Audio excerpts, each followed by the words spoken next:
All right, 9 o'clock. For all those joining us, thank you very much.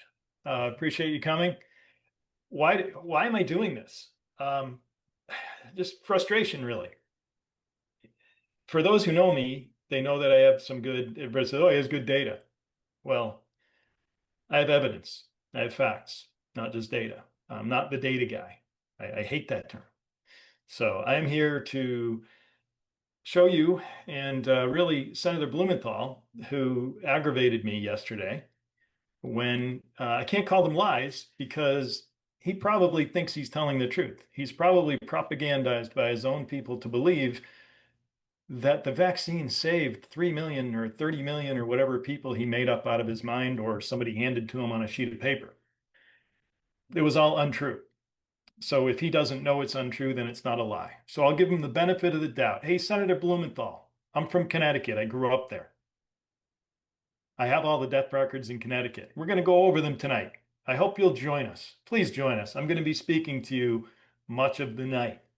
And then I'm going to be speaking to all the doctors and all the scientists in this movement to bring truth to the people.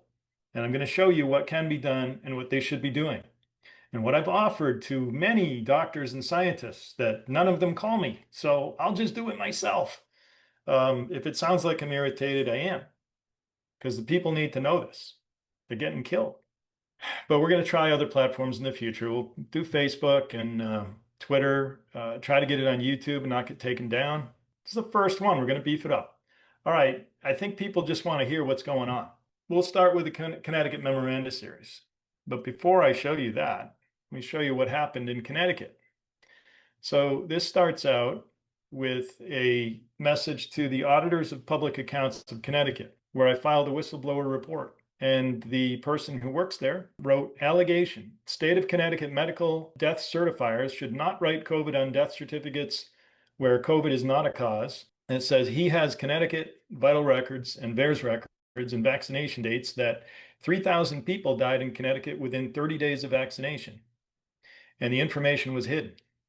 And yes, I have those records. He is sending 2 files and said to read the text document first. So I'm going to show you those documents. It's actually this one on the screen right here. He said there's a danger to public safety and thousands of people have been killed. Records will be transferred through wetransfer.com or on Google OneDrive. He also indicated there is corruption and violation of law for forgery on certifications under Connecticut General Statutes 53A-139. Records are sent to the CDC. I provided him with links, and then she goes on. And what happened, that was August 20th, 2024, last summer. Now, on December 8th, I wrote, I have heard nothing regarding the whistleblower complaint filed some months ago. There seems to be neither interest nor investigation. No one's contacted me. And she wrote back, hi, John, we evaluated your complaint and forwarded it to the Attorney General in accordance with Section 4-61DD of the General Statutes on September 27, 2024. I can only provide you with the status of your complaint. Since your complaint was filed pursuant to 4-61DD, I just wanted to let you know that according to Section 1-210B13 of the Connecticut General Statutes and the decision in the Connecticut Office of the State of the Attorney General versus Freedom of Information Commission, records, provisions, disclosure. Okay, that's all disclosures. And I said, thank you very much. So what I just showed you is proof that the Attorney General not only got it from me, certified mail, he also got it from the internal offices of the auditors of public accounts. There's 300 pages of information that was given. In addition to that, on May 13, 2025, so last week, you had to submit your comments to the VRB pack. That's what I did. And I wrote CC to Marty McCary, FDA, Mehmet Oz, CMS, Jay Bhattacharya, NIH, Robert F. Kennedy Jr., HHS, Pam Bondi, Attorney General, Kash Patel, FBI. No vaccinations should be given until this information is investigated and verified. Then, no vaccinations should be given. All copied above have a legal duty to investigate the facts herein presented. These facts are gleaned from official state and federal records and can be verified by your IT staff. You are the lifeguard at the pool. Americans are drowning. If you watch and do nothing, that is a criminal act. You now have facts to verify. Ignoring these facts is a criminal negative act. And the facts attached are more than 100 pages of official state records from Connecticut. These records are conclusive evidence that COVID vaccines are unsafe and often fatal. There's no escaping the truth. The truth will come out. If you ignore this information, then you become complicit in omission of required conduct. Stop the shots. And I sent as an attachment to that the same thing I sent to the Attorney General. The Connecticut Memoranda Series Volume 2 is all about vaccine-caused deaths and deaths fraudulently labeled COVID. This is real, hard information directly from the official records of states. This isn't a research paper. There's no confidence intervals and p-values. There's no authors to cite. The death certifiers authored these, you could say. The purpose is to put them in a knowing state of mind. They have a legal duty to act. The thesis of this is Connecticut records disclose that NIH's, that's the National Institute of Health that Jay Bhattacharya now runs under Robert F. Kennedy Jr., COVID treatment guidelines from the NIH, and CMS's, that's Centers for Medicare and Medicaid Services, now under Dr. Oz. So CMS's new COVID treatment add-on payment plan and COVID-19 vaccine deployments killed thousands of people in Connecticut and hundreds of thousands in the United States. Disclaimer, copyright, all that stuff, dedicated to the fallen and injured, their families and friends. May those affected have the strength to righteously fight the good fight to protect humanity from inhumanity. This is a letter to the Connecticut state officials that begins this, goes through section 4-61DD, and that's the whistleblowing thing. So she cited that in her email, which I just showed you. So this is to the people of Connecticut and to the people of the world, really. So it says, "Dear people of Connecticut and other fellow citizens of America, facts and allegations here are gleaned from the state of Connecticut. It might be difficult for some of you to read. Whether you're pro or anti-vaccine, the recommended solution at the end of this letter solves debate for all people. And that is the top-down investigation, bottom-up quantification method of investigating vaccine deaths. And if they deploy that, which is very easy and simple and cheap, we could figure it out in 2 weeks. We have all the data necessary. The Pfizer documents, I know everybody talks about them because they've been taught to talk about them. They've been coaxed to talk about them. They've been, social media can promote or suppress whatever they want. They want you looking at the Pfizer documents because the real data is in the real records of real people who died or are injured, like Shelley and Lindsay and Tanya and a whole bunch of other people. The real cases of death and maim, injury, that's where most of the data is. The Pfizer trials were corrupt from the beginning, and you're expecting the criminal to hand you the evidence of their crime. I don't think that's going to happen. Whatever you get is curated, and they were corrupt from the beginning. In Connecticut, 4 death records in this memorandum expressly state COVID vaccine as the cause of death, but only one has Y59.0. And for people who've heard me, you're going to hear it again because there might be some new people here. Y59.0 is an ICD-10 code. An ICD-10 code is an international classification of disease code. It gets used mostly for insurance purposes, but it's a good way to track things that are happening among people. It's where you hear about cardiac disease, the leading cause of death, and you hear about ALS is on the rise. How do they know that? They're not reading the English words on all the records. They're using codes, and then they're doing data analysis on the codes that represent the diseases or the causes. So Y59.0, that means viral vaccines. So if you die from a COVID vaccine, this is the code that's used, Y59.0. Despite CDC's errant assertion, CDC Wonder lists 242 deaths involving Y59.0 in 2021 and 2022.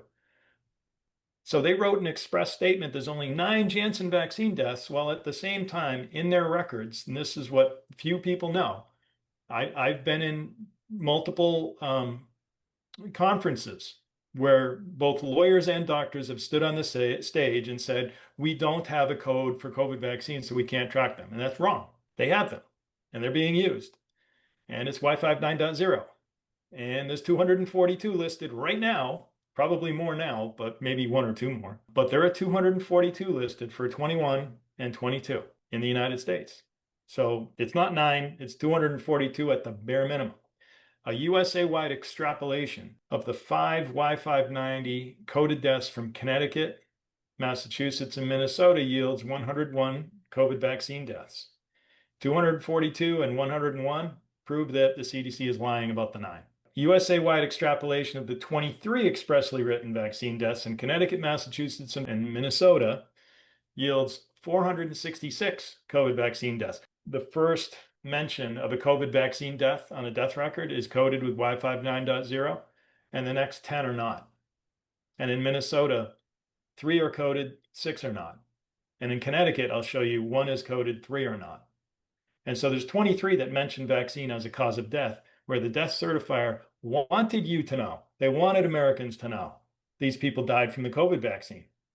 And they put their jobs at risk for writing that. And they did it.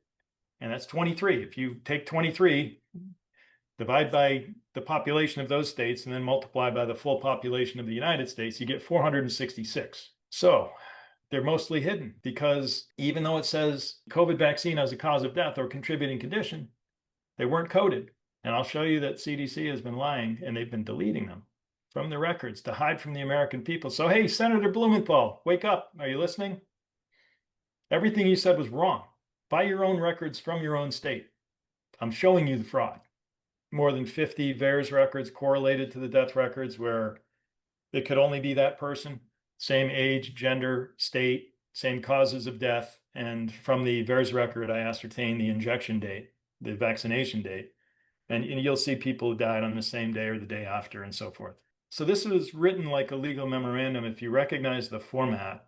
This went to the Auditors of Public Accounts, John Garagosian and Craig A. Minor of Connecticut's Auditors of Public Accounts, copied to William Tong, Attorney General of Connecticut. He got this twice. Haven't heard from him. These are Connecticut's records. These are facts. And he's in law enforcement.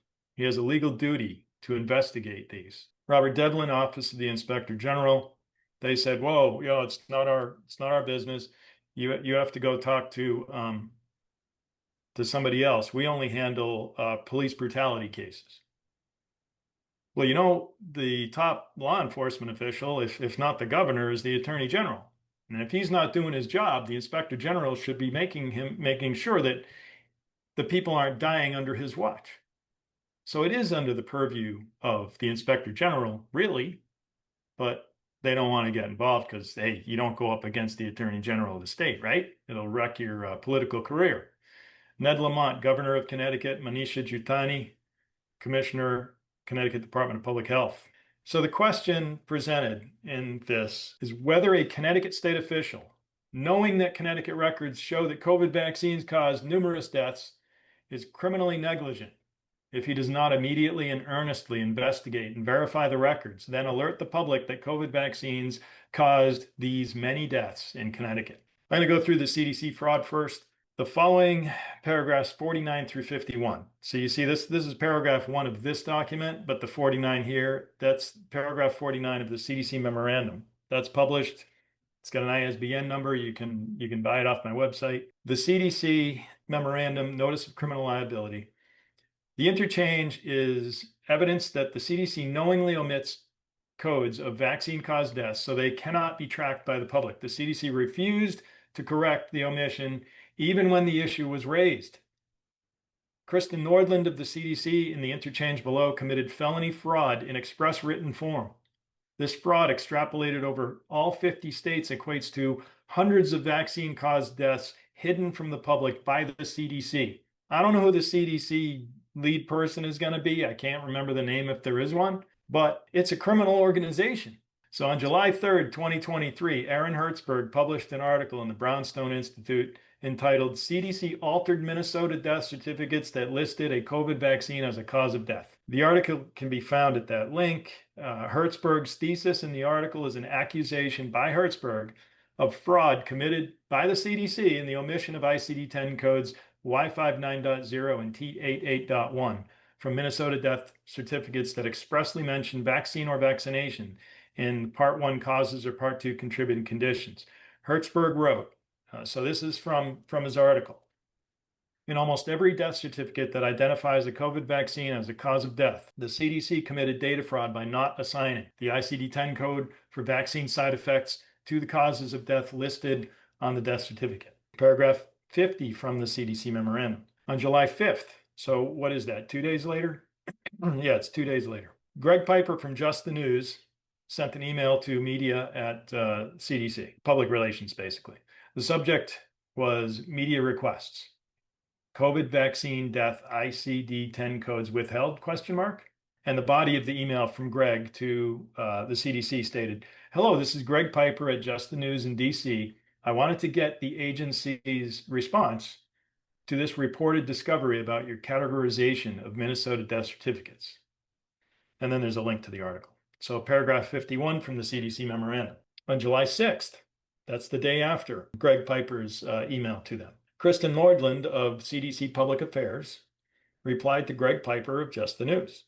The response email from Nordland is an unintelligible word salad, seemingly debating the difference between the word vaccine and the word vaccination. You're going to see I'm not exaggerating.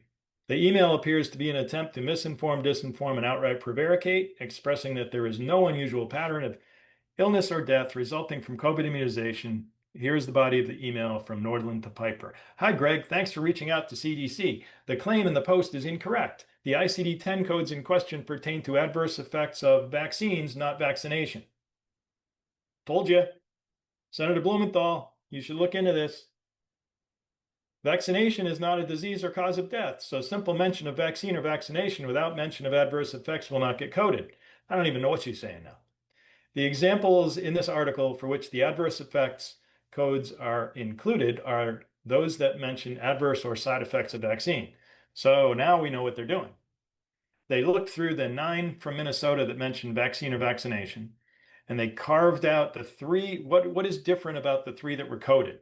And they found that one said side effect of, the other said adverse effect of, and they all said vaccine, not vaccination.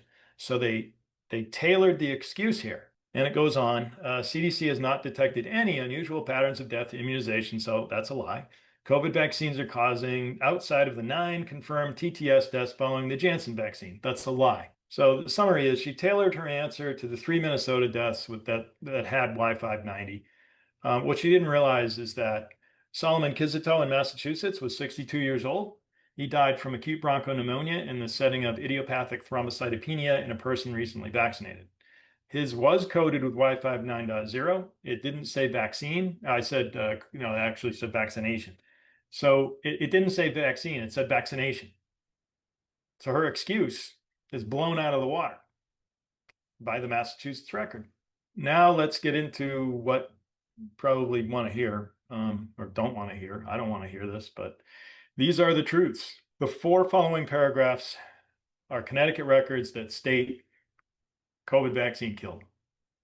Only the first one, a 16-year-old boy, was coded with Y59.0. So I'm going to switch over to the exhibit. You see it says Exhibit A, page A2 top. So if we go here, I'm gonna kind of read off of the left side. Michael Williamson was 16 years old. It has his his state file number there. The medical examiner's name is James Gill. So thank you, James Gill. Dr. Gill, you're the only honest doctor in Connecticut that I know of. You actually wrote stress cardiomyopathy following second dose of the Pfizer-BioNTech Vocid vaccine. COVID, Vocid, whatever. That's what it says. It's exactly, I'm keeping the original. This is drawn from the actual death record, so I did not correct his spelling error.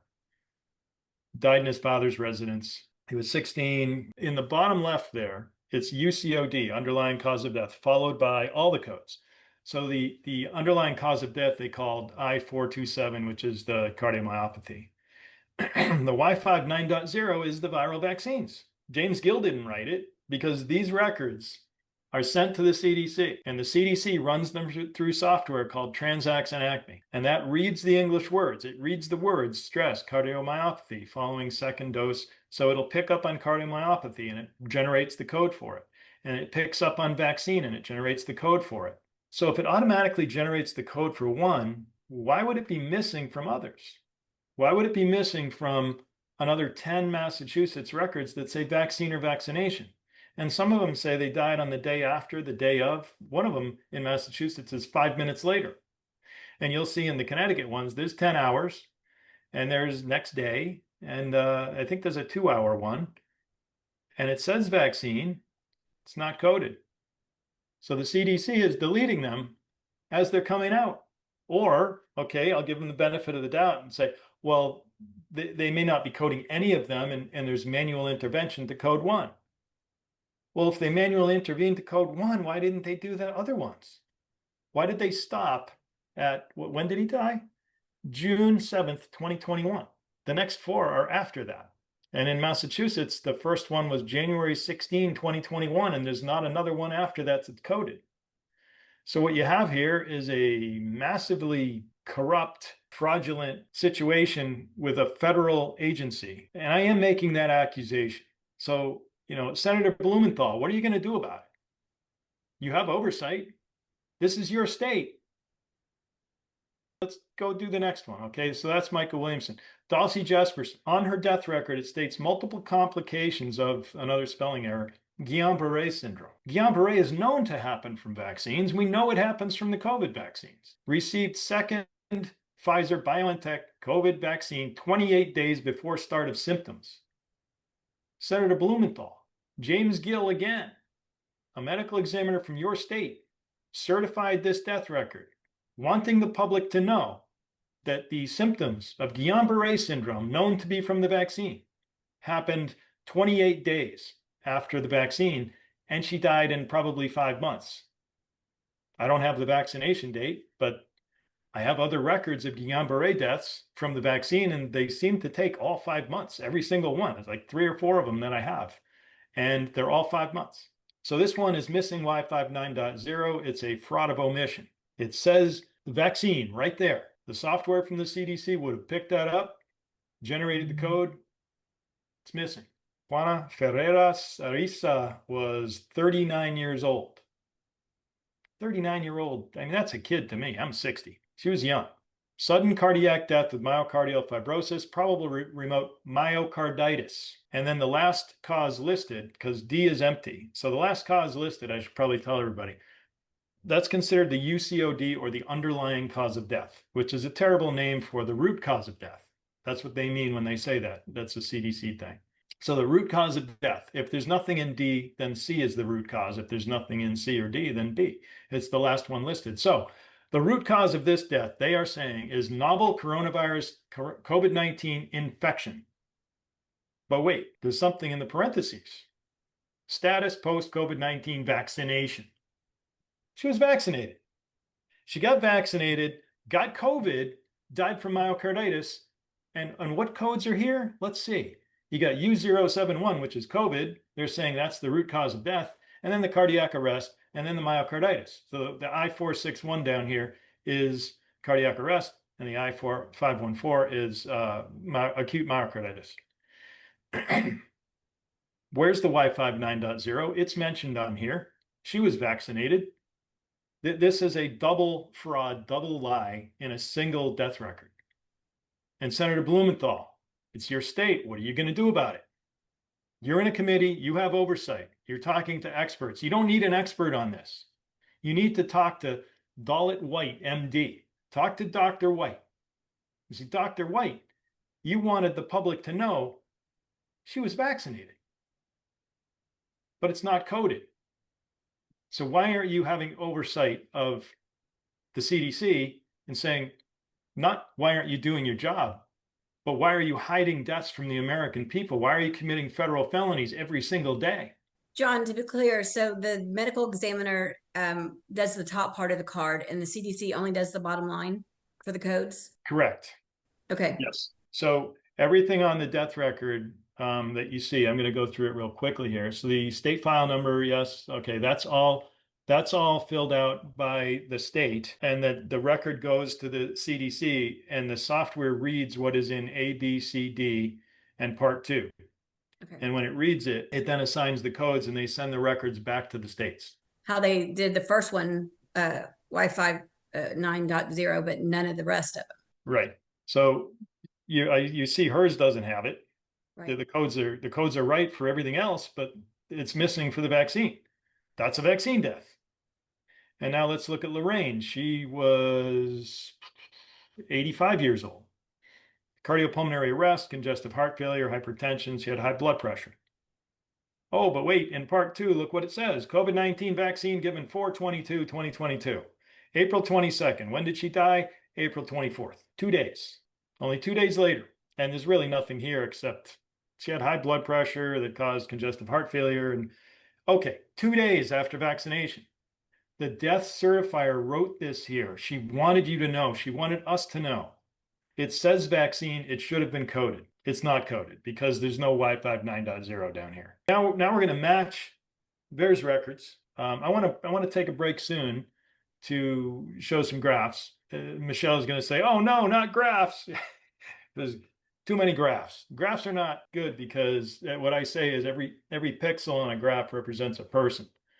You cannot forget that we're talking about people's family members here. And some people are going to be angry that I'm naming names, but it's been 5 years of COVID, 4 years of vaccine. And if we don't name names, they're just going to keep killing people. Imogene Luther was 89 years old. That's pretty old, right? Cardiac tamponade, aortic valve replacement, non-rheumatic aortic valve stenosis. She had a lot of stuff going on. And I matched this. How do I know it's the same person? Well, aortic stenosis, status post-TAVR procedure, hypothyroidism, rheumatic, let's see, heart valve replacement. I think I got the right person. They're both female. They're both 89. They're both they're both from Connecticut. It's the right person. And when I write up the so lot number EL0140/1. It's a Pfizer BioNTech. So we know the vaccination date was January 6th. The onset date was January 8th. The death date, January 8th. She died in 2 days. 2 days. Whoever wrote the VAERS record seems to be a medical person, knew about it, entered the VAERS record, and that would indicate that I don't know for sure, but Dr. Zachary here, whether it's the physician attending at time of death is a certifier of death or a medical examiner. This might have been a physician attending at time of death. They knew she died from the vaccine. I guarantee it. Can't prove it. So you can't prove mens rea or the mental state. So you can't really convict somebody. But the record still shows she died from the vaccine. No mention of Wi-Fi 9.0, no mention of the vaccine. But again, I had to correlate these two. There's another correlation, James Pilling. He was 98 years old. 98, Alzheimer's and cardiovascular collapse. He died in 20 days. I got the right person. It's a Moderna. EL0140/1 is the lot number. Moving on to another one, Rocco Baldelli. Yeah, that reminds me. So the guy who first taught me anything about law was Rocco Lorario's dad. So Bruce Lorario, if you're out there listening, hope you and Bob are well. Your brother Bob, Robert. They were twins. They were in my class. Their father was Mr. Lorario. He taught me to, if they come to your house with a warrant, make sure you look on the back to see the judge signed it. Make sure it's a judge's signature. And he went through our rights and stuff like that. So I really appreciate Mr. Lorario. And he broke up a fight that was going to turn really bloody in front of me with a couple of guys. Slammed him against the locker. It was one of those high school memories. So Rocco Baldelli. So I have, little spot in my heart for Rocco Baldelli here. 69.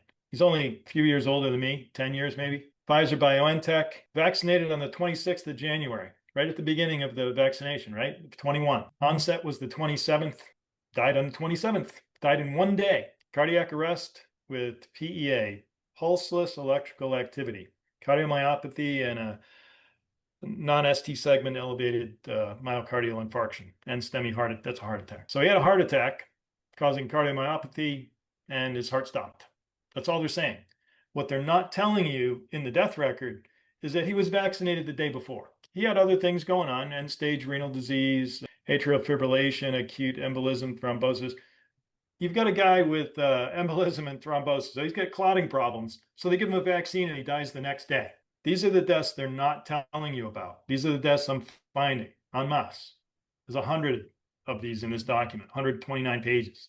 You don't need confidence intervals and p-values. So Sylvia was 84 years old, another hypertension, coronary artery disease, and cardiac arrest. It's the same progression from the other one.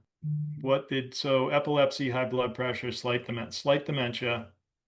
When was she injected? The 4th, and she died on the 24th. So early in the morning on the 24th, she was found dead on the floor of the bathroom with dried blood coming from her nose. Hemorrhage, I matched it. It looks like a vaccine death. Here's one 7 days from vaccination, but the onset of symptoms is the same day. Fever, diarrhea, chills, sweating, weakness beginning 7 hours after injection.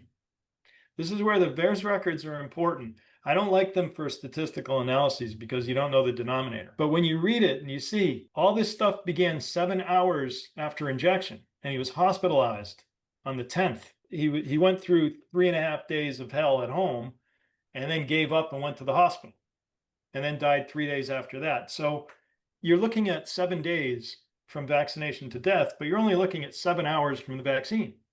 It was the vaccine. I don't need a research paper. That's it. The vaccine killed him. Maximo Silva, 68 years old. 68 is not old. When you seek more information on people by looking at their obituaries and you see pictures of them and their families, and you realize what happened to all these people, they were taken from their families and they were lied about. The medical examiners know what killed them and they lie by omission. They refused to put the vaccine on there. Mary Beecroft was 72, atherosclerosis, heart attack, cardiogenic shock, vaccinated on the 11th, died on the, onset was the 18th, died of cardiogenic shock 1 week after second dose. So the person inputting the VAERS record, and by some of the things that are written, you know that are filled out, you can tell it's a medical person. Torsade de Pointe, QT prolongation. If you've ever seen a heartbeat, on a monitor, there's a little bump, and then it goes along flat and goes down and then really high up, and then down past the baseline, back up. So the little bump is the P, and then this big thing is QRS complex, and then there's a little bump after. That's T. So it's PQRST. So this says a QT prolongation. There's something called long QT syndrome, where if there's an elongation in time between points on an ECG, on the pattern of the heart beating, setting up the next contraction of the heart to beat. If there's a prolongation, then the heart thinks, should I contract or should I release? And instead, it fibrillates. It just starts twitching and you're dying. So she had obviously a problem here. Arrhythmia related to related investigations, shock associated with circulatory cardiac conditions. Giving a COVID vaccine to anybody who has a problem like that is going to kill them. I've seen it a million times in these death records. Joseph Carta, 93 years old, intracerebral hemorrhage. He died 31 days after vaccination. Okay, well, how do you know it's the vaccine? That's 31 days. Well, let's see. The VAERS report, he was vaccinated on the 17th and the onset of symptoms were the 18th, the day after. So what's the write-up? The day after vaccination, February 18, 2021, he was having headaches and confusion. It got worse over the weekend, went to the ER, was told he had bleeding in his brain. They stopped the Coumadin and the bleeding stopped. So he was on a blood thinner. She must have maybe had clotting problems before. But they gave him a COVID vaccine, which is, I was in the data early. Even February, what was this? February 17th. I might not have known by then, but they should have known by then. There were many reports of clotting and people dying from the COVID vaccines by then. Went to the ER, Coumadin stopped. Okay.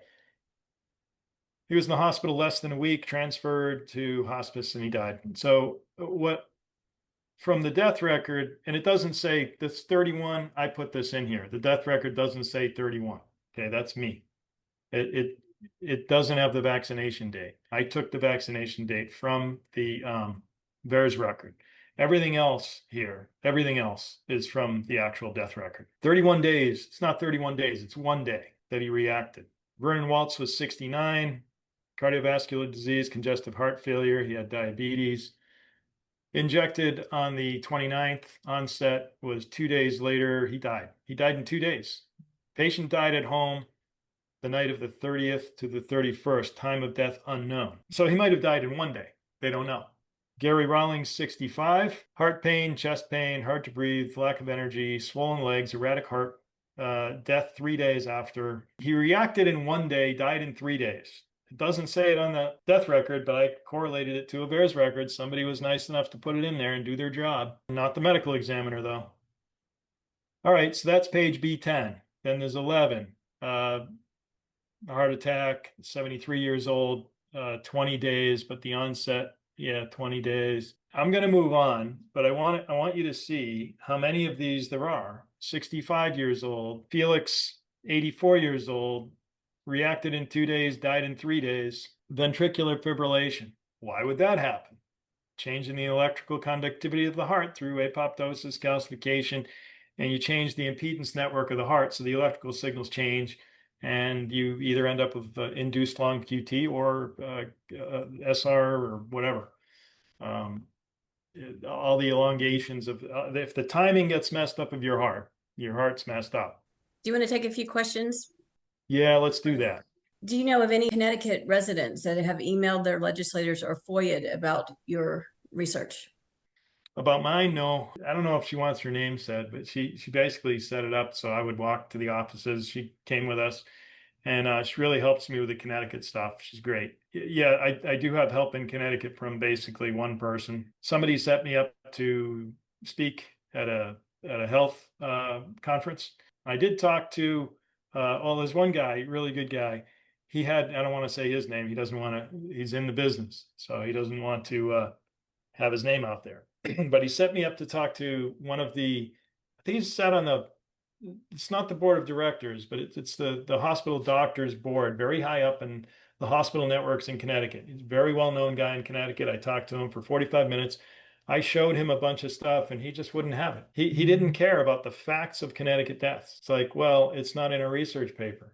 If it's not in a research paper, they don't want to know about it. So you have to wait 6 months while people die for somebody who has the guts to write a research paper that'll end their career. And if it's not there, he doesn't believe it. I mean, I showed him. These are your death records from your state.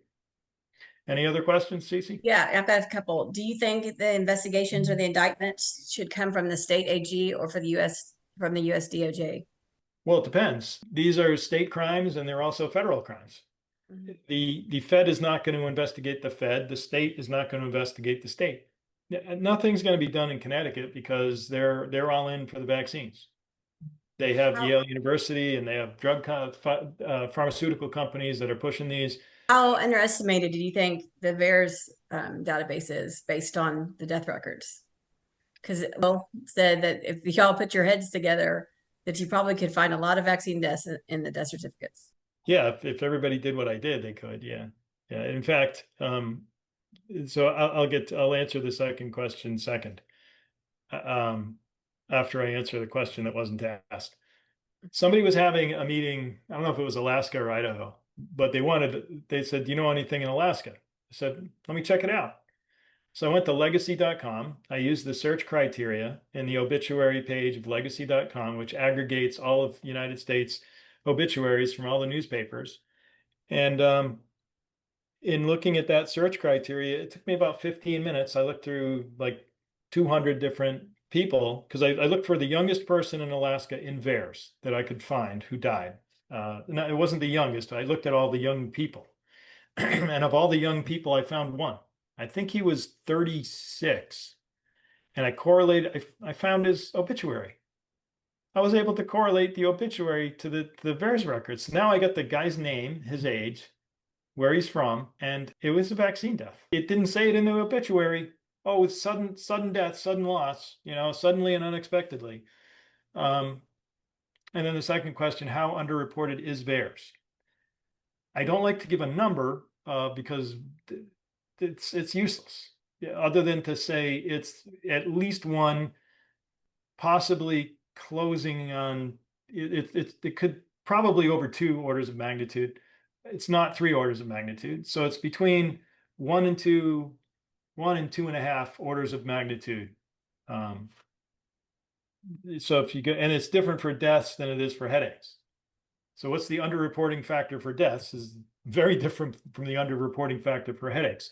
The underreporting factor for Massachusetts is very different from Kentucky. When they said, oh, Kentucky's getting all the bad lots, they're getting all the bad lots, they're killing people, they're killing conservative people in Kentucky.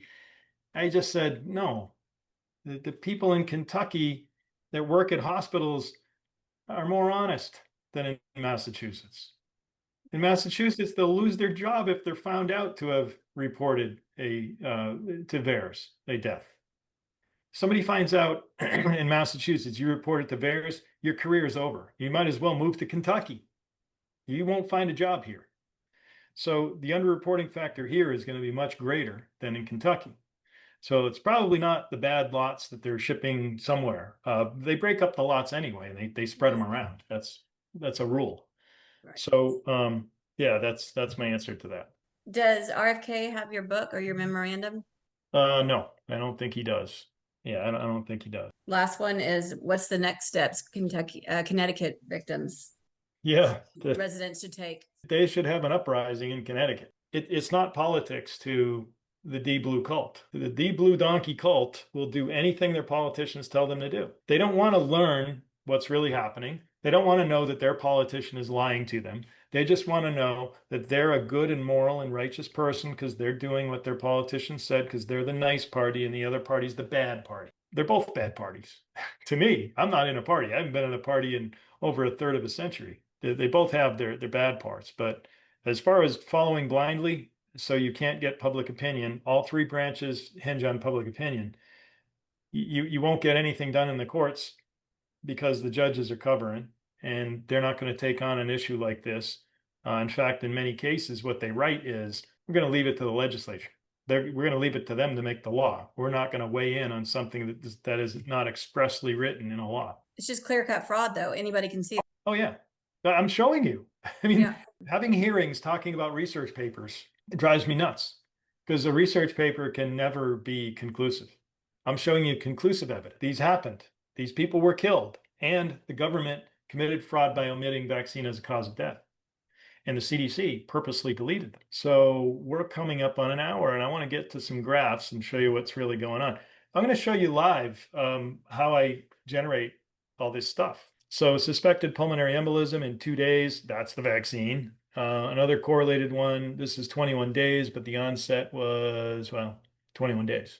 Vascular dementia, oh yeah, without behavioral disturbance. It's funny they wrote that because a lot of people with dementia, after they took the shot, within a day they became extremely violent and angry.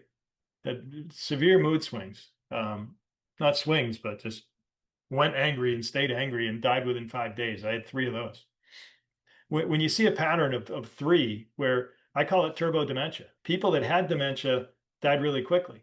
People who didn't have dementia got dementia, and it progressed very quickly. 90, what was this one? 100 years old. 100, imagine giving an injection to a guy 100 years old and he dies a few days later. It's like, well, he was old. Yeah, he was old. 90 years old, 32 days, 38 days, 39 days. Oh, the onset was the same day, though. Pulmonary thromboembolism. That died of a PE and a DVT and hypercoagulable of undetermined. Okay, here we go. Let's look at this one for a second. The root cause is hypercoagulable state of undetermined etiology. Undetermined. We don't know where the clotting came from. And it developed into a clot in the calf, deep vein thrombosis. And they threw the clot. It's called throwing a clot. It broke off and went to the lung. And the person died from a pulmonary embolism. Was vaccinated on April Fool's Day. April Fool's, it's not really a vaccine. It's a gene drug therapy that causes clots. Onset, April 1st. What does it say? My mother passed away May 21 after receiving Pfizer. So this is a family member entering this one. She developed clots all throughout her body and was in the hospital for 12 days. No one provided any answers regarding her death. The cause of death after autopsy was DIC, That's disseminated intravascular coagulation with no known etiology. Are you kidding me? You don't know that these vaccines cause clots? This was April of 2021. I made a video about that April 17th, only 2.5 weeks later. It's still on YouTube. You can see it because it's an economics video, economics and law. And in the end of the economics and law video, I show you the number of deaths that are in bears. And I show you how the PrEP Act is really unconstitutional. Blood disorder can be caused by invaders entering my body.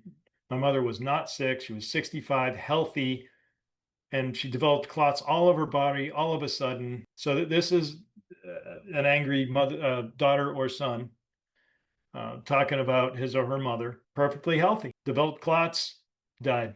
Another one day, John LaFlame, 50 years old, had a heart attack a day after vaccination. Thomas Boyano, COVID vaccine at home, per the obituary, died 25 days onset. One day, James Ritchie, cardiac arrest, aortic stenosis, chronic systolic heart failure. Just happened to die the day after vaccination. During rounds around 10 p.m., CNA observed resident unresponsive. Nurse immediately called. Staff responded. 16 rounds of compressions. Shocked twice. Paramedics took over. Pronounced dead. One day after vaccination.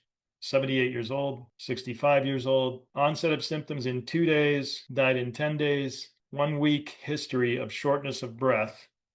Oh, died from multi-organ system failure, multi-lobar pneumonia, septic shock. Okay, I'm going to move through these pretty quickly. What do I have? Oh, these are matched bears, Connecticut. So you get the gist on the matching the bears thing, right? It's a lot of manual searching, painstaking work, matching databases, doing sorts. It's going to randomly stop on this. Died in about a week, or died in 32 days. Sorry, onset of symptoms in about a week. Okay. You ready for this one? Now we'll get to some graphs. And I'll show you how I generate the graphs. Died on the same day as of vaccination. How do I know this? Whistleblower data. I'm a very nice person who risked her job and her personal safety to get this from a federal organization Dr. Oz now runs. 84 years old. Same day of vaccination. Heart failure. They said this was cirrhosis, but he happened to die. Oh, he had liver cirrhosis. That's what they said he died from. There's a lot of those, by the way. If somebody had anything to do with their liver, they said, oh, liver cirrhosis, that's why he died. He died on the same day he was vaccinated. I mean, come on. And that was 78. This guy's 65. Cardiomyopathy, same day of vaccination. Atrial fibrillation, so AFib, congestive heart failure, and cardiac arrest, same day of vaccination, 74 years old. 65 years old.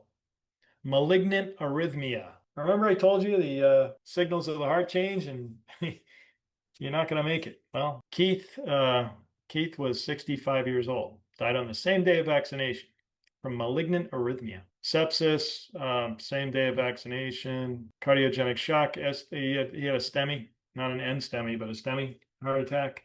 Same day of vaccination, 68, 79. Same day of vaccination, 75 years old.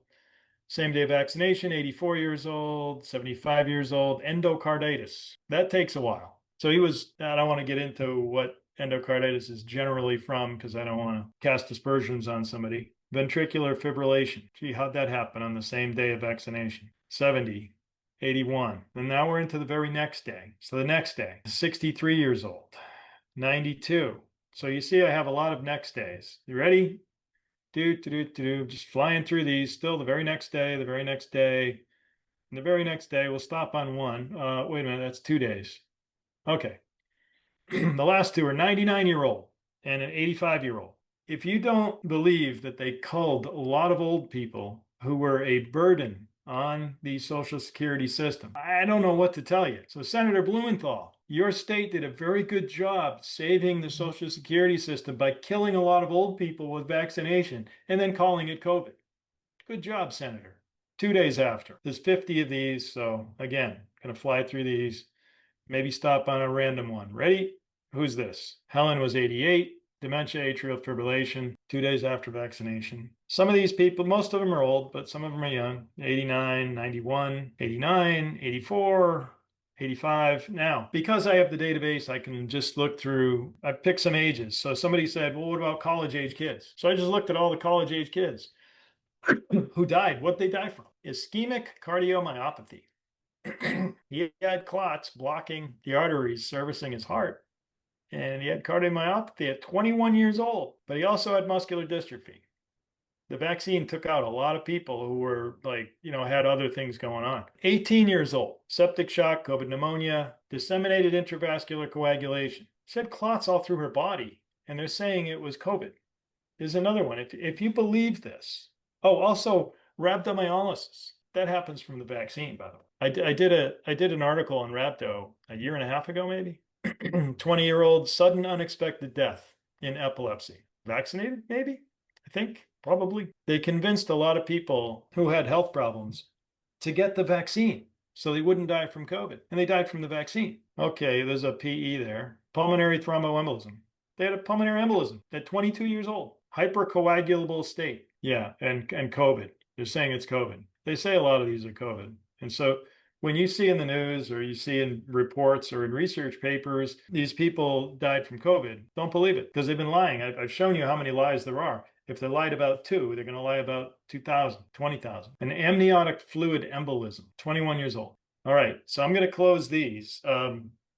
This document's 129 pages on the right here. And just see if there's anything in the end before we move on. Oh, I'll read these. So I told you there were 14 on the same day, 36 on the day after, 51 2 days after. That's 101 within 2 days. But how many should there be based on the population and the number of people who die in any 2-day period? I went to a 30-day. So 30 days after vaccination. The confidential government database is used in this memorandum hold only a subset of the total deaths that occurred in the state of Connecticut. I'll just say Medicare, Medicaid, right? So if Medicare and Medicaid has deaths, that they don't have all the deaths. That's only a subset of the deaths that occur have anything to do with Medicare and Medicaid. And in only that subset is what we're talking about. Within that subset, table 151, that's right here, shows the number of people who died within 0, 1, 3, 7, 14, and 30 days of COVID vaccination. And you get, just look at 30. So 3,035 people, 102,602 people died, 662 people died in Connecticut in years. 2021, 2022, 2023, for an average of 2813 deaths per 30-day period. So for any 30-day period, you would expect 2,813 deaths. And yet, with just this subset of people who died within 30 days, it's 3,035. Okay, that's 222. That's an 8% increase. What if the database only contains 50% of the deaths in Connecticut? 30 days would be 6,070. That means 3,257, not 222. So that's a 116% increase, not an 8% increase. But we don't know. We don't know how many of the deaths are CMS deaths. But what I've shown is a substantial increase over what should have been. That's why I don't like statistics. They can only ever be persuasive.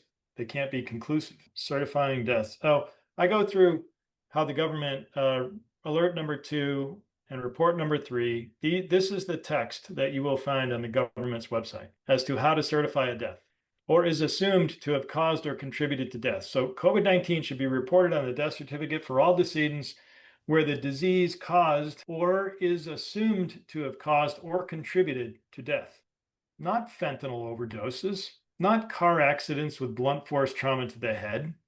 It doesn't say that. They don't have license to do that. That's felony fraud committed by the medical examiners and the states. And the hospitals getting gobs of money from the Federal CARES Act and so forth. So then I go through the different laws, misprision of felony, conspiracy against rights, deprivation of rights under color of law, conspiracy to commit offense to defraud the United States, solicitation to commit a crime of violence, statements, and I'd say a crime of violence, which is sedating somebody, handcuffing somebody to a bed and running remdesivir through their veins when they expressly said not to. Statements or entries generally, so there's a lot of fraud, manslaughter, murder, fraud by wire. And I go through a legal analysis of some of them. I do forgery on this one. I go through no reasonable person would find that COVID-19 was not a cause in fact, proximate legal cause, or a substantial factor. It's all legalese kind of terms, but I prosecute the case with the facts that I've already given. And here's manslaughter. I go through the elements of manslaughter, recklessly causes the death of another person. And then I go through the facts that are laid out in the Connecticut Memoranda Series Volume 2. Any other questions, Cece? Oh, we're good. So part one, causes, complications of coronavirus 19 respiratory infection. Part two, hemiplegia and head injury due to remote blunt trauma. That's the same record. They died in an accident and they were called a COVID death. And then here's another one, COVID, stroke, subdural hematoma. Person had a stroke, they said it died of COVID. Quadriplegia due to remote spinal injury, hip fracture, subdural hematomas, traumatic hip fracture, traumatic facial fractures, blunt impact of left hip with left femoral fracture, left lower, complicating blunt injury of left lower extremity. This is your COVID. Hey, Senator Blumenthal, this is your COVID. 1.2 million people died of COVID. This is Connecticut. Hip fracture, blunt trauma, remote blunt trauma of head, remote blunt trauma head injury, traumatic rib and spinal fractures. These are accidents, Senator Blumenthal. This is your COVID pandemic. It's all lies. And if you repeat them again in the Senate, then you're a liar. I'll give you a pass on what you just did with all the untruths you just told the American people. Traumatic patella fracture, atrial fibrillation, blunt force trauma head injury with intracranial hemorrhage. There's your COVID death in your state, Senator Blumenthal. Remote blunt injury of neck with quadriplegia, fractures, hemopneumothorax, blunt impact of torso with rib fractures. I'll stop. But you see, these are pages and pages of fraud. This is your COVID pandemic. Yeah, it's a real disease and it killed some old people and it killed some unhealthy people. But to say it's 1.2 million, you're way off. I'll give you 120,000. I'm not giving you any more than 150. That's it. It's like a bad flu year. All the other deaths, because there were excess deaths, where'd the other million come from, Senator Blumenthal?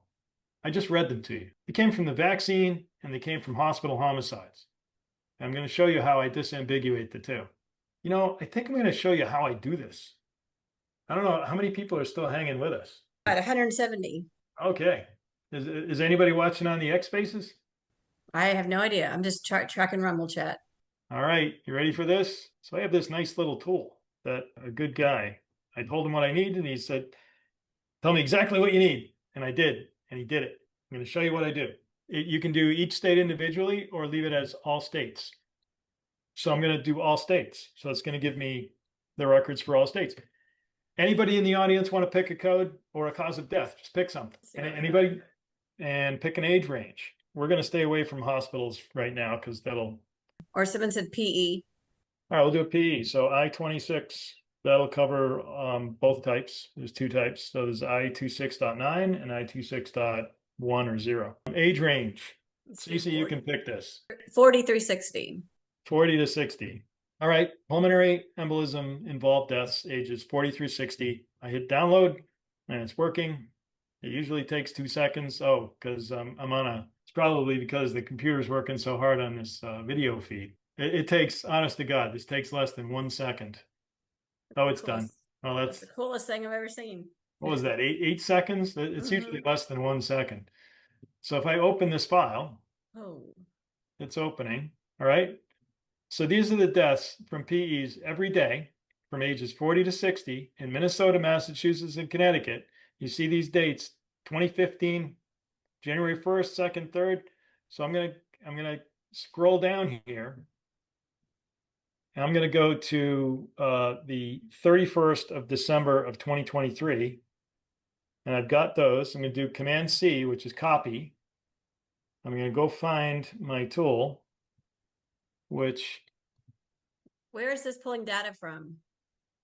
The data it's pulling from the death record databases of Connecticut, Massachusetts, and Minnesota. All of them.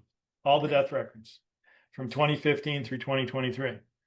So I can, if I just do, now I'm on my input field and I can just come down here and do paste. And this will be automated in the future. But when I do that, down here, it says calculating. So let's go look at what's happening here. You go Q3 tables. It's still calculating. So these are going to fill in.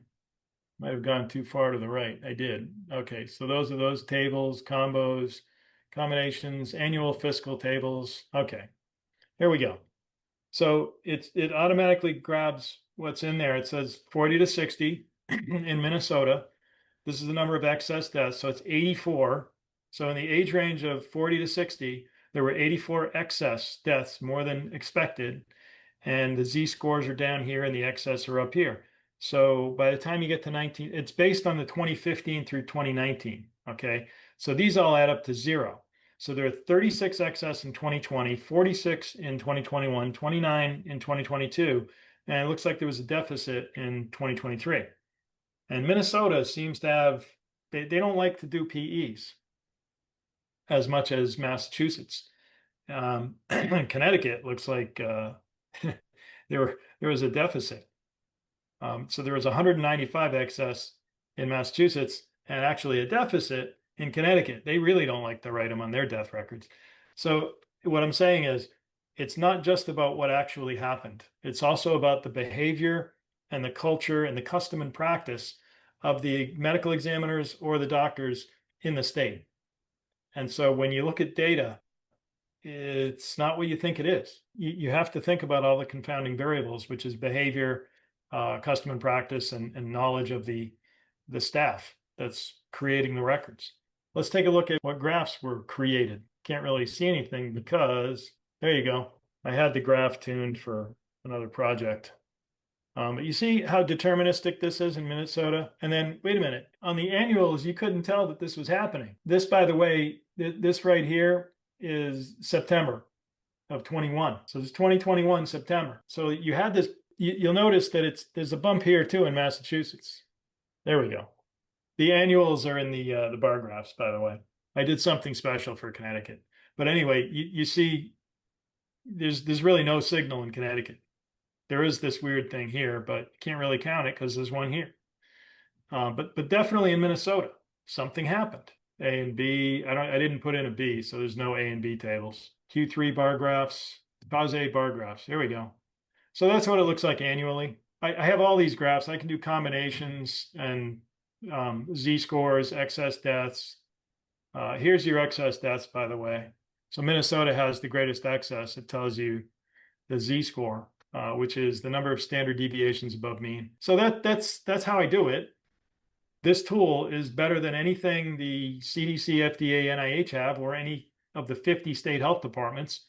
This is how easy it would be for them to tell you what people are dying. I offered it to New Hampshire. I tried to pass a bill in New Hampshire and Minnesota, HB 1661 in New Hampshire, and it was to make a law to implement a system like this. This is what they should be doing. This is what a public health department should be doing. They're not doing it. They're not doing it on purpose because they don't want you to know. They have all this data, and they have the vaccination dates of most people who don't fill out the box to keep themselves out of the database. So they have most of the vaccination dates. This can all be settled in 2 weeks. Mm-hmm. Any state that lets me into the databases, I can do this, or they can do it. They're lying to everybody. Hey, Senator Blumenthal, you want to do something? You want to be open? You want to be transparent with the data? Let me see the Connecticut's vaccination dates. In 2 weeks, I'll tell you if it's safe. Why won't you let us do that? Oh, you know what they say, Cece? They say privacy. It's privacy law. But I'm not going to tell everybody the names. Right. And there's tons of clerks and bureaucratic people that have jobs in Connecticut that have access to that data. Are they any more honest than I am? I'll take a bet on that one. Government workers, really? I think the American people want to know the fraud. It's really this easy. I hope people understand what I'm showing. I think we're probably not going to go the 2 hours. I'll close up in maybe 15, 20 minutes. After John concludes, we will be on our Stop the Shot space if anybody wants to join to this further discussion. Everyone's in the chat saying this is making their stomach churn. They're sick to their stomach. Let me just pick a random person, right? These are all the deaths. This is the database. I could go to the right here. I'm going to go to the right. What is this? Residence type, residence municipality, where they're from, country, industry they worked in, their occupation, marital status. I'm I'm doing this that it remains blurry. I don't want people reading private information. It's pretty blurry. Even if somebody were to freeze the screen, they still probably couldn't read this on Rumble. Funeral director. So this is not private. So funeral director's name, where their office is, embalmer license. I have everything. These are all here's the causes that I wanted to get to. This is the primary cause and label. So you have your ICD-10 codes there. Connecticut's good because they elaborate what the ICD-10 code means, like G931, anoxic brain damage, not elsewhere classified.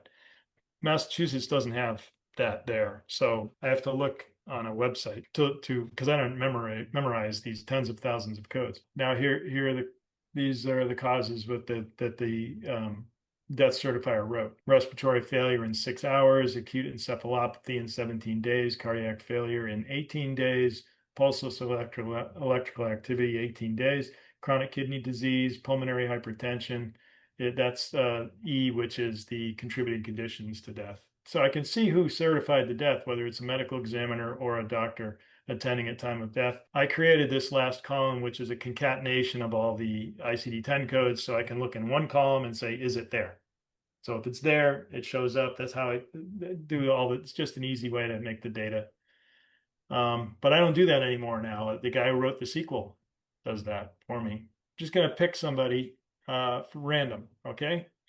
I'm going to take this, Command C. I'm going to go to Record Illustrator. I'm going to type it in here, and then we're going to wait. Oh, we don't have to wait. That's Fernando Chaparro, 58 years old, medical examiner James Gill again, acute fentanyl, and so a fentanyl overdose in a 58-year-old. It's an accidental death. So this is where I derive those death certificate looking things. And I wrote in, like I said, the only thing I wrote was the vaccination date that I derived from the VAERS records. So the system that I have is like nothing else in the world. Nobody has a system like this except for Aaron Hertzberg. We worked together on a lot of stuff, and then he's a good guy. I need to talk to him more. I haven't talked to him in a while. I have a question. This has been my experience interviewing tons of people. What if they didn't have an autopsy? A lot of our victims, they refuse to do an autopsy. Yeah, it says N. There was a column there of all those 200 columns I showed you. Autopsy, yes or no.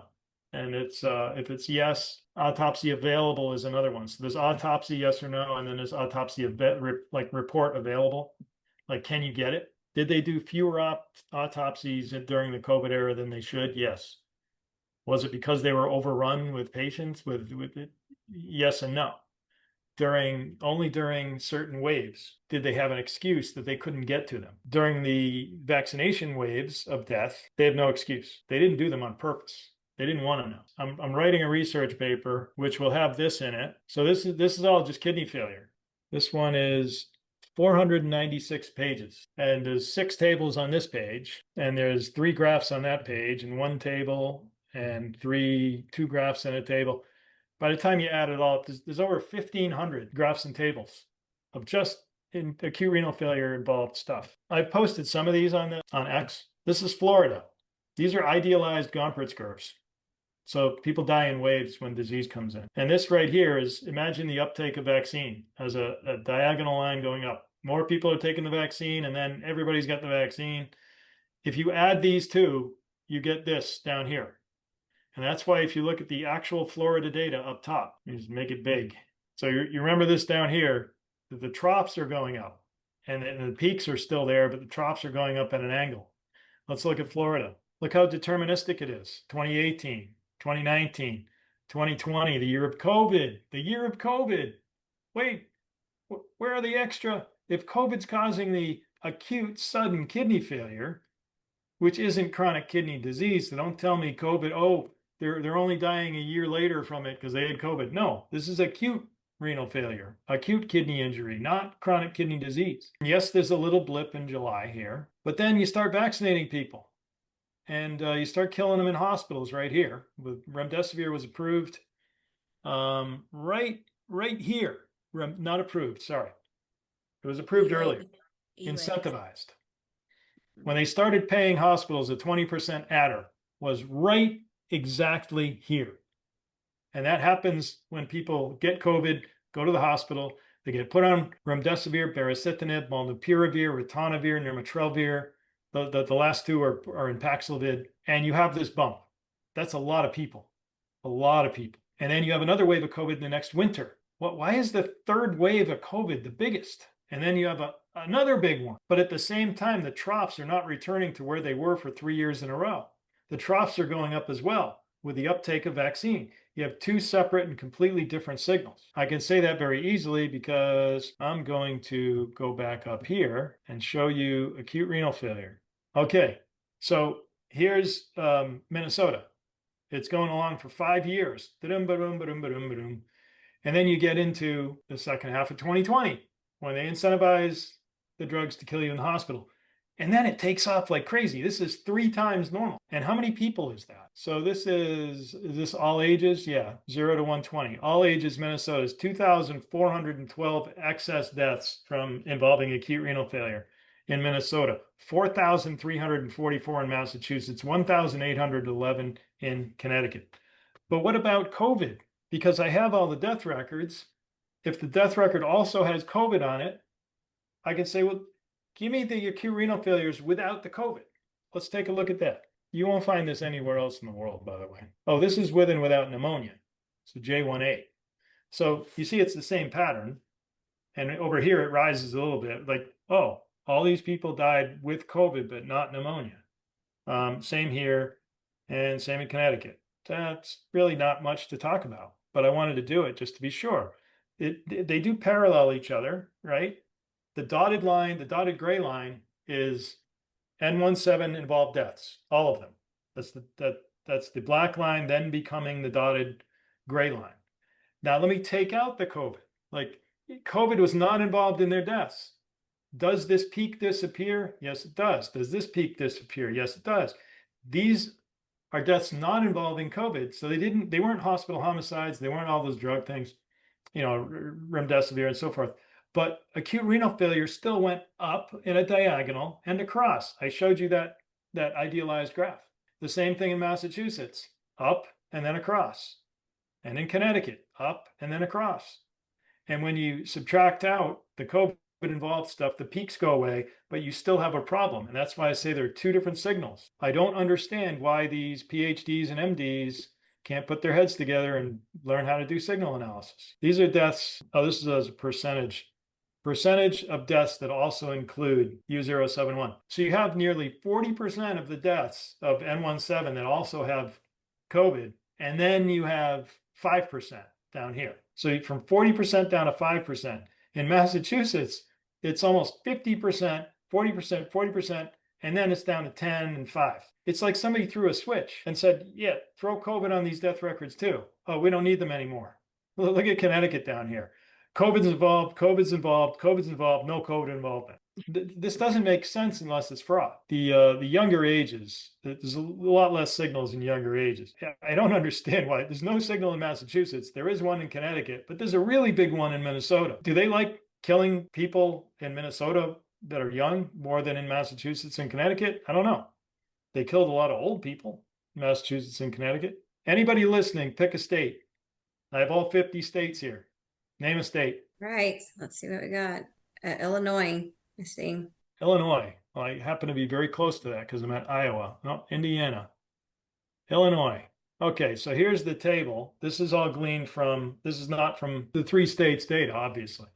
I took this off of CDC Wonder. This is what's available to the general public. Anybody could have done this. You don't have to have the databases I have. Why didn't they do it? I don't know. Total excess acute renal failure deaths in Illinois is right here, 4,525. You have, it's going across. This is from 2010. I went back another 5 years because it was easier with the CDC data. It was available. So it goes across, it's going down. And then in 2020, boom, it's still not as high as when it was. But then in 21, it's kind of modest increase. What the hell happened in 22? Everybody's vaccinated. It's Illinois.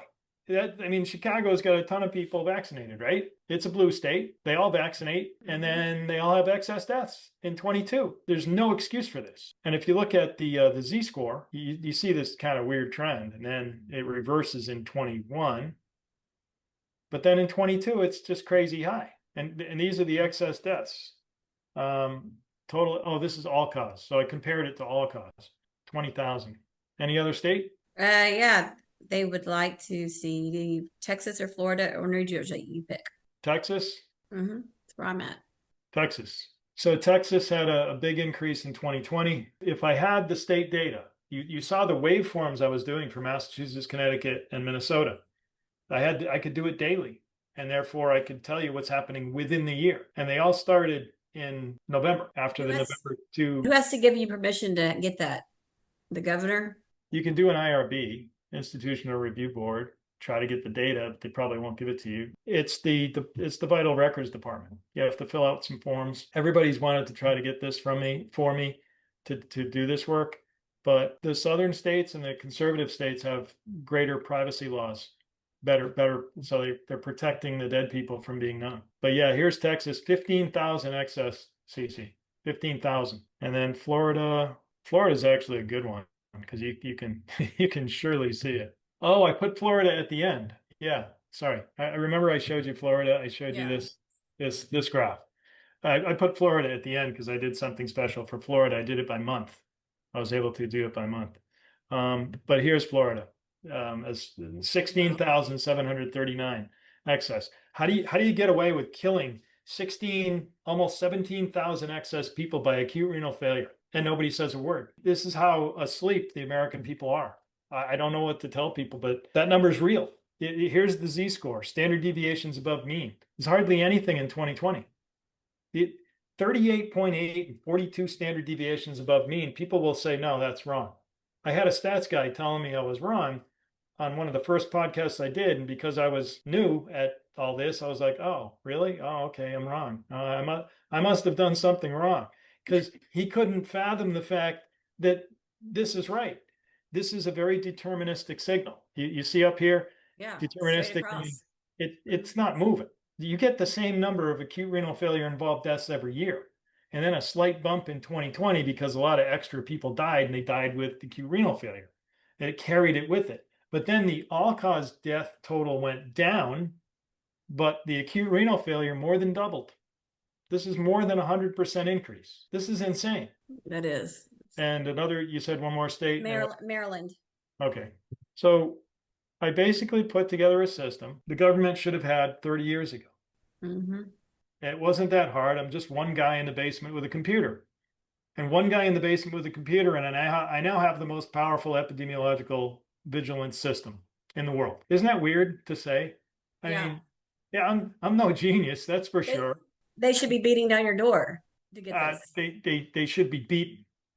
Right? But sorry. I mean, this would solve this in weeks. They should be beaten daily until they have 1/10 of this. Maryland, you do have a 2021 that's pretty high comparatively. I would like to find out when in the year that happened, which I cannot find out without the records. And the Z-score, 2020 is actually not that high. It's only 1.2 standard deviations above mean. And then 21 is almost 4. So these are actually pretty high for a single state. And you see that it goes up. And I told you, some of these are hospital homicides and some of them are vaccinations. I want to bring this on. I'm going to share the screen one more time. If you go to NCTAP, when I said the signal starts in November, you ready?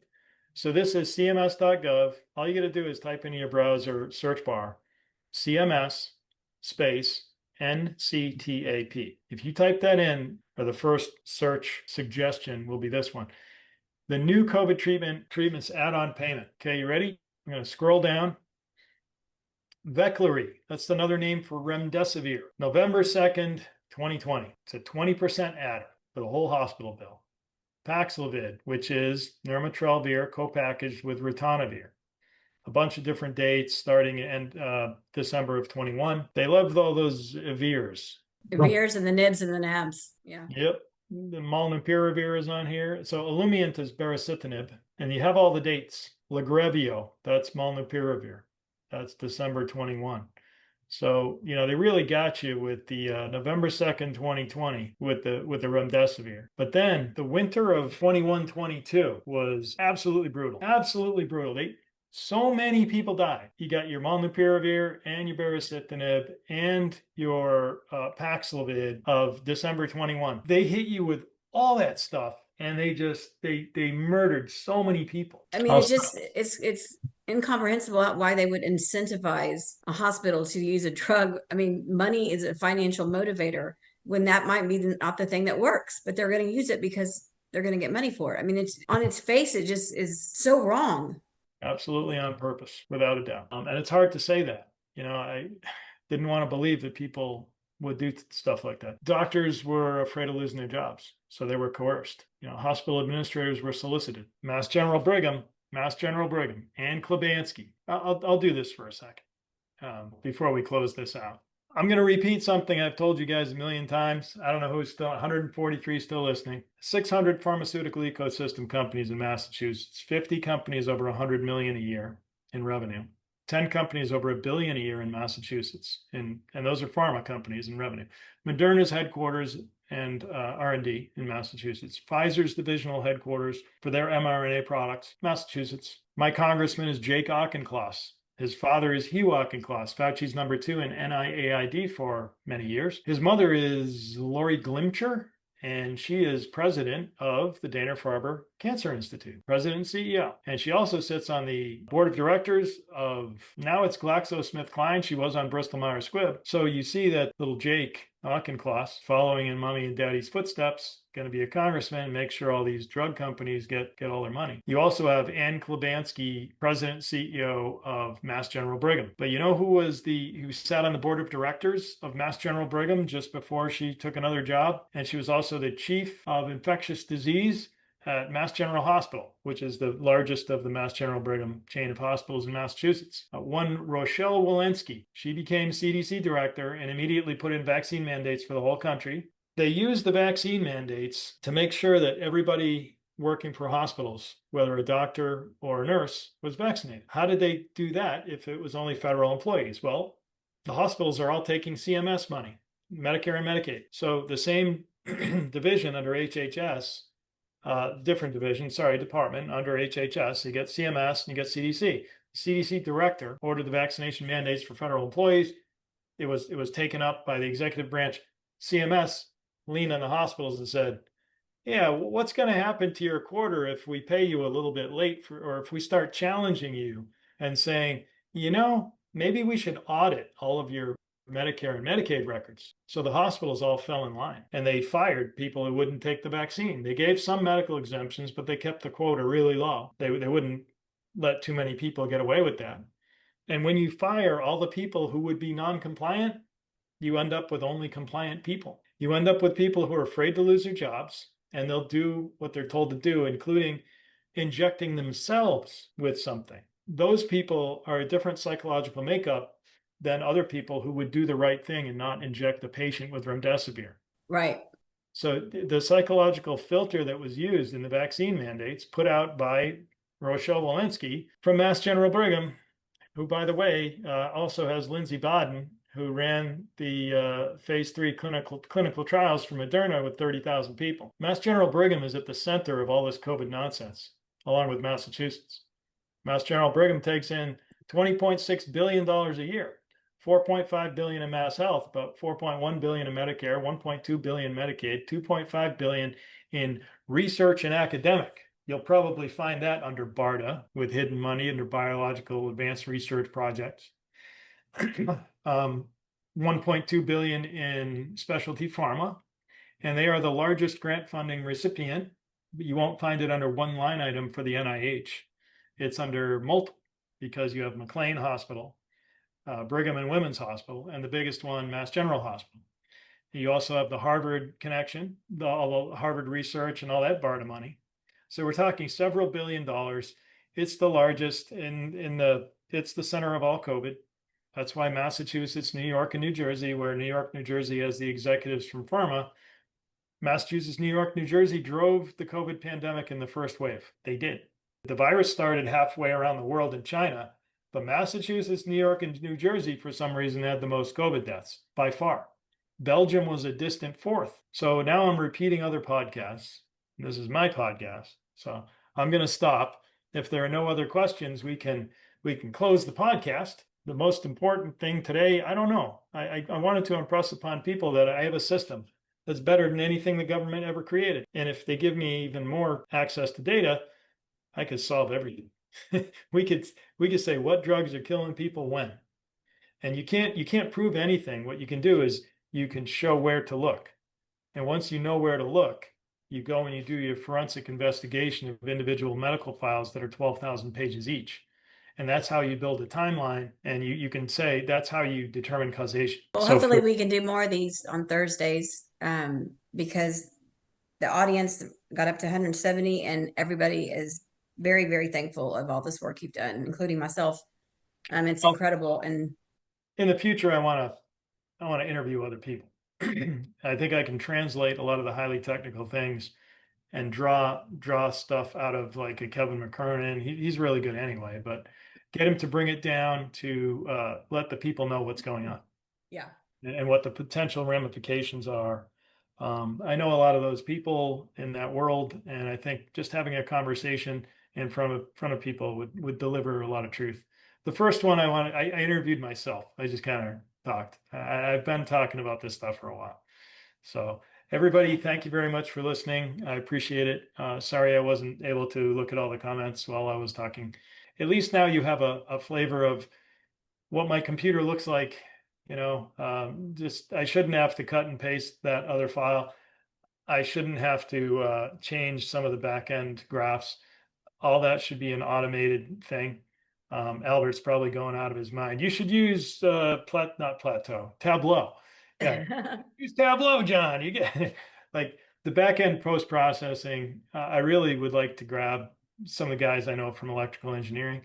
We have fantastic waveform analysis tools. Um, and just as far as AI goes, there's no such thing as AI, by the way. A lot of the algorithms in AI have been around for a long time, but I think it's going to take an engineer to show how this instead of the scientists and the doctors, because they're so focused in on one thing. But you can look at it from the broad engineering perspective, and it's easy to see to the layperson. they're programmed in school to think in a certain way, and they don't understand. When I took statistics for my MBA, it was laughable. None of this is predictable. The whole thing about statistics and inferential, you're making inferences based on past performance of something, Right. whether it's a stock or the number of people dying in an epidemic. There are some things that where past performance is not indicative of a good predictor for future behavior. Gompertz curves are. That is how diseases spread. So that is good. We can prove that this didn't follow the Gompertz curve. It followed incentives. Things happen when they should not have happened. The August and September 21, huge glut of deaths that had to do with there were thromboembolic related deaths. Why did that happen? Not when COVID was in a big wave. It was in August, September, October. Well, that's because all the old people were getting the boosters and all the younger people were getting their first shots to go back to school and to go back to their jobs, and because the mandates. So when the mandates kicked in and everybody started getting vaccinated, August, September, October 21, that's when the greatest amount of deaths were. And then over the winter, all those vaccinated people got COVID. Yeah. And then they lied and said they died from COVID. They really died from the COVID treatment. We'll win this because we have to educate the American people, and this is how we do it with what you just showed us tonight. So thank you again. For the people watching, if you want to migrate over to the Stop the Shot space on X, we will reconvene over there so we can discuss what we just saw. I haven't done this before. I've never asked for money. But You're getting some. if you can read the real CDC, that's great. If you don't want to read it, you can still buy an ebook. That's the best way to support me. Just go to therealcdc.com. If you go to therealcdc.com and just buy an ebook, it's $12. I'll send you the codes. You don't have to read it, but it's a good donation. And I'll feel good that I sent you something for the money, because I don't like just taking donations. That's why I haven't done it in 5 years, really. On Substack, I mean, I guess I am now.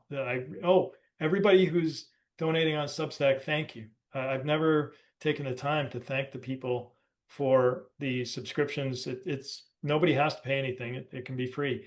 but there are a lot of people who are paying money, and it's very much appreciated, and it really, really helps. I haven't worked in years, and have no other income. You've been working all right. That didn't that just happen by I've never itself. worked harder, CC.